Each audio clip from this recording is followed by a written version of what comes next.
Bonjour à tous, alors aujourd'hui je vais créer une nouvelle pile de bois parce que celle-là je l'ai terminée, il y a 4 stères, enfin 4 stères bien métrés. Et là je vais attaquer une autre pile, pas ici mais juste en face, enfin quasiment en face. Parce que je vais essayer de regrouper le bois qu'il y a ici, le mettre là, je vais faire une petite pile de 3-4 mètres je pense. Si je peux faire la même que là ce serait bien. Et du coup j'ai choisi de la mettre ici. Je vais la mettre derrière la souche, c'est pas dérangeant, de toute façon je vais la raser, on la verra plus.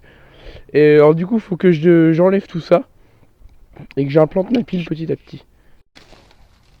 C'est une tâche qui est un peu laborieuse à faire quand même, parce qu'on a vite fait de se prendre des retours de branches. Des échardes non, parce que c'est des tout petits, enfin c'est du lierre principalement et du coup c'est pas dérangeant ou plus que ça. Mais en fait c'est des branches que j'avais implantées ici et genre faut que je les déplace, que j'avais pas prévu de faire une pile ici avant, mais bon c'est pas grave. On va continuer ça tranquillement. Bon, ça y est, j'ai fait place nette, voilà. Maintenant je vais essayer de voir une pile grande comment je vais pouvoir mettre. Et puis ensuite j'enfoncerai 2 pieux et puis je mettrai mes rondins de fond quoi. Bon, ça y est, bien j'ai trouvé la longueur de ma pile, elle va faire 4 mètres. Alors elle va commencer d'ici, j'enfonce un petit bout de bois jusqu'à là. Voilà. Maintenant j'ai plus qu'à trouver des pieux à enfoncer. Je pense que je vais prendre une noisetier parce que de l'acacia ils font 2 mètres, ils sont trop longs. Je vais trouver les pieux, je vais enfoncer ça et puis je vais continuer. Et du coup ce que je vais commencer à faire, c'est vu que j'ai pas de tronçonneuse pour tailler les pieux, là j'ai rien, j'ai juste ma hachette, mais bon c'est vraiment pas, je vais pas aller loin avec ça. De toute façon puis ça presse pas forcément de mettre des pieux. Je vais mettre déjà mes rondins au sol, des ronds de préférence, parce que la surface ronde elle fait qu'il y aura moins de contact avec le sol, donc l'humidité rentrera moins bien. Alors que si je mets des morceaux plats, vous voyez par exemple je mets celui-là il est triangle, la surface plate qui est au sol, et celle-là elle est plus exposée à l'humidité et du coup c'est moins bien. Il y a un, le bois pourra pourrir plus vite, enfin bon en un an pas non plus, mais c'est moins bon. Je préfère mettre des ronds, puis après c'est moi perso, après chacun a ses manières de faire, mais moi je fais comme ça. Du coup je vais déjà mettre mes rondins au sol et je vais pouvoir empiler petit à petit mon bois. Et puis je vais fendre aussi quelques morceaux parce que comme vous voyez là je suis sur 2 morceaux. Un arbre que j'avais coupé avec la Husqvarna là, et que maintenant il est temps de le fendre parce que ça va faire une semaine, ou même plus que ça va faire 15 jours qu'il est par terre.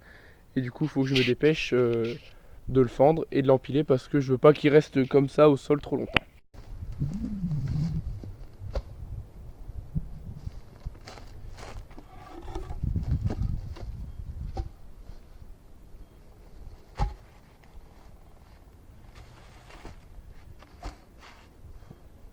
Alors moi ce que je fais quand je fais des piles, bien souvent le fond de ma pile en fait, vu c'est au-dessus du sol, c'est à peu près une dizaine de centimètres, pour que ce soit bien aéré, je mets toujours le côté plat ici.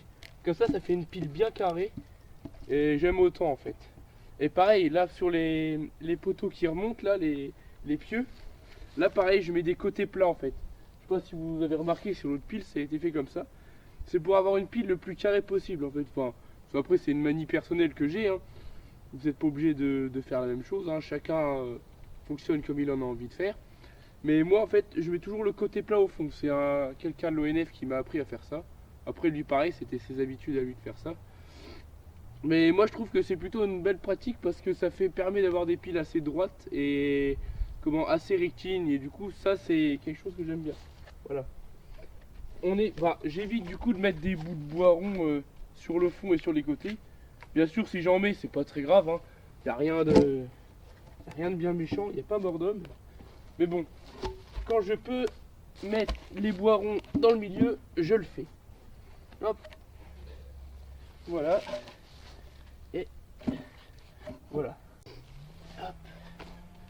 J'enlève aussi le lierre pour que ce soit le plus propre possible.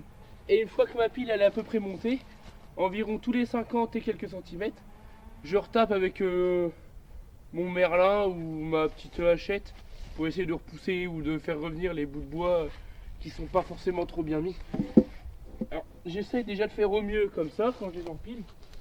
Après s'il faut je le rajuste, mais ça c'est je le fais pas souvent quoi. Voilà. Maintenant ce qu'on va faire, vu qu'on a plus de bois fendu à remettre sur la pile, vous voyez il n'y avait pas grand chose de fendu. Maintenant du coup je vais le fendre le bois. Alors je vais m'équiper de lunettes de protection. Je vais prendre mon merlin et mes deux coins et je vais commencer à attaquer. Alors je vais procéder au fendage. Alors moi il faut savoir d'abord que je fends à la main, j'ai pas de machine pour fendre. Puis j'ai pas de matériel assez puissant, puis de toute façon ça vaudrait pas le coup. Alors pour fendre, j'ai un merlin le borgne de 2,5 kg, 3 kg dans mes souvenirs. Deux coins métalliques. Bon c'est des coins basiques, hein, vous trouvez ça en grande surface. Comme le merlin, d'ailleurs c'est une marque que je reconseille fortement, le borgne, c'est du très bon matériel. Un coin de, je crois qu'il fait 1 kg, celui-là doit en faire à peu près pareil. Ne pas oublier aussi pour sa sécurité personnelle, une paire de gants, assez épaisse si possible. Enfin, mais quand même il faut avoir un contact avec le matériel pour avoir une meilleure précision dans les frappes. Oui, donc des gants de protection quoi. Des lunettes aussi, très important. Bon, je vous avoue que des fois j'oublie de les mettre, mais bon, voilà. C'est déjà conseillé de les mettre. C'est pour éviter les éclats métalliques qu'il y a quand le merlin frappe sur le coin. Il peut y avoir des éclats métalliques qui peuvent voler. Et si jamais on prend ça dans les yeux, ça peut être assez grave, quoi. Et j'ai pas trop envie de partir aux urgences maintenant. Voilà. Donc voilà pour le matériel. Aussi, oui, chaussures de sécurité, très important. Si jamais le coup de merlin il rip, ça m'est déjà arrivé, hein, qui tombe sur le pied, on est bien content d'avoir les chaussures de sécurité. Un pantalon long aussi, ne jamais partir au bois en short, surtout quand on utilise du matériel pour le bois. C'est assez important pour éviter pareil les branches, les coups de merlin. Bon, ça évite pas, mais bon, ça protège toujours un petit peu. Donc pantalon long et puis une veste à manches longues, ça c'est bon, voilà. Et aussi on peut mettre des petites boules caisses si on veut pour éviter le bruit du merlin, mais moi je n'utilise pas forcément. Voilà. Alors tout d'abord, avant de fendre et de taper avec son coin, avec son merlin et son coin, il faut déjà savoir lire le bois. Vous voyez, quand je veux dire lire le bois, c'est regarder comment il est fait. Vous voyez ici, il y a déjà une fente naturelle qui passe au cœur. Bon là il est malade, mais bon on s'en fout. Il y a déjà une fente naturelle. On va pas s'embêter à le fendre dans le sens inverse ou dans le sens que l'on souhaite nous. On va déjà travailler comme le bois lui il veut en fait. Ce sera plus simple de toute façon dans le fendage. Même si les morceaux sont pas gros, au moins on risquera pas de coincer le coin ou autre chose. Donc ça s'appelle, on va dire, les rayons médulaires. Bon là on a les cernes de l'arbre, et les rayons médulaires c'est le fil du bois en gros si vous préférez, si ça parle plus, le fil du bois. Et on va fendre dans ce sens. En revanche, pour les frênes, ils ont un fil qui est quand même assez droit, du coup ça va assez bien à fendre. Alors j'ai planté mon coin ici et puis on va taper tranquillement. Là, pour commencer, je vais utiliser le petit coin. J'ai pas oublié de mettre mes gants. On met les lunettes de protection et on va commencer à taper. Surtout bien faire attention à son dos. Faut garder le dos assez droit. Hop, et là on va chercher le cœur de l'arbre. Hop, voilà. On va aller dans le fil. Dans le sens du fil. Hop.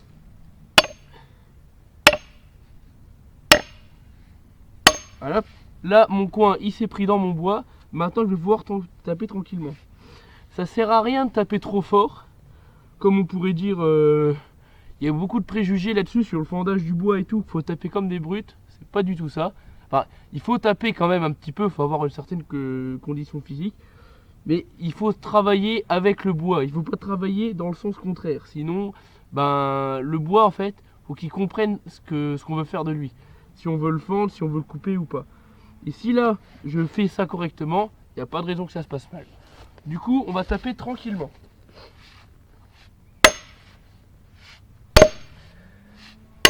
Hop. Regardez. On l'entend. Il se fend bien comme il faut. Regardez, et je tape pas fort, hein. Tac. Tac. Ça sert à rien de taper trop fort. Il se fend tout seul. Voilà pourquoi je m'embête pas à acheter une machine. Et voilà. Regardez.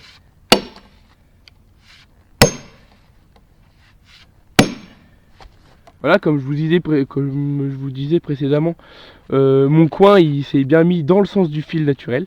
Alors vous voyez, hein, le fil n'a pas dévié, il a vraiment suivi. Du coup, vous pouvez voir, et ben le fil est respecté. Et là, avec un coup de merlin comme ça, normalement, il devrait se casser en deux. Surtout le truc à faire vachement gaffe, c'est son dos. Parce que après une après-midi de fendage, en général, le dos, il morfle un peu. Alors je vais taper là pour essayer d'écarter mon bois. Alors, on prend bien appui sur les deux pieds. Hein. On tient le merlin, une main en haut, une main en bas.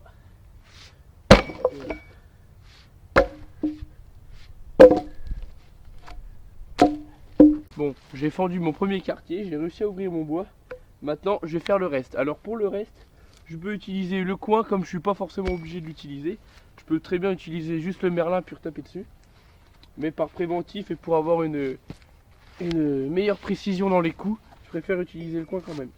Alors, là ce que je veux faire, parce que si je fais 2 quartiers, ça va faire 2 gros quartiers, j'aimerais bien en faire 3. Du coup, je vais déjà le fendre. Je peux pas le fendre dans le milieu là parce qu'autrement je vais faire 4 morceaux, ça me plaira pas. Je vais essayer de l'avoir comme ça. Alors je peux voir, il y a quelques fentes naturelles. Je vais planter mon coin ici.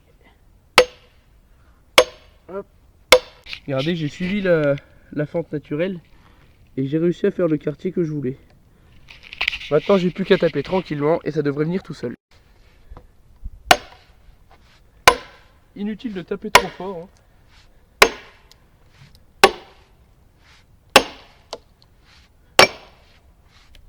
Hop, le petit coup qui va bien.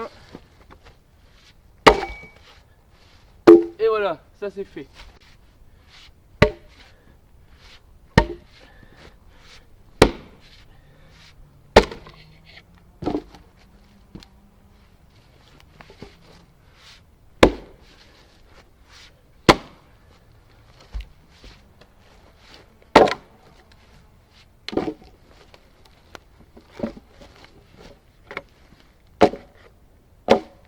Bon voilà, alors dans ce quartier, enfin dans ce rondin plutôt, j'ai réussi à faire quand même 6 quartiers. Et des quartiers de la dimension que je voulais. Les dimensions sont à peu près homogènes, du coup c'est ce que je voulais pas de trop gros, pas de trop petit. Alors ça s'est passé comme je voulais. Maintenant je vais l'empiler, je vais continuer avec le reste du bois et je vous reprendrai dans la suite des travaux.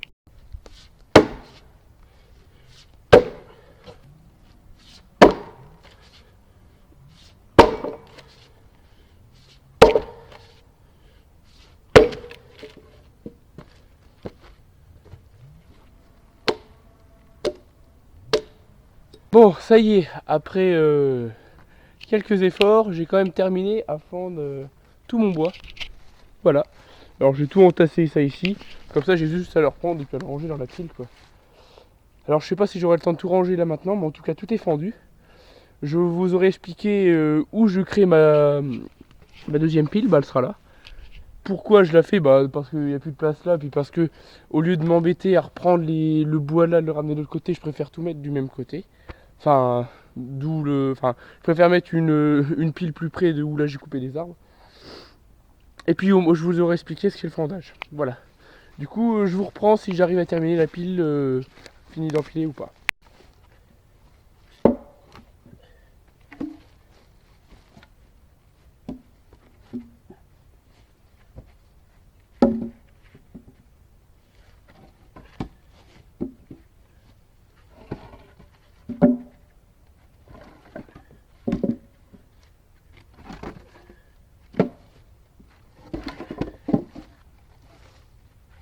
Donc voilà, ma pile est faite. J'ai rangé tout le bois qu'il y avait par terre. Bon, il était ici. Et en fait, j'étais plus vite que prévu. Je pensais que j'allais mettre un petit peu plus de temps. Mais ça s'est...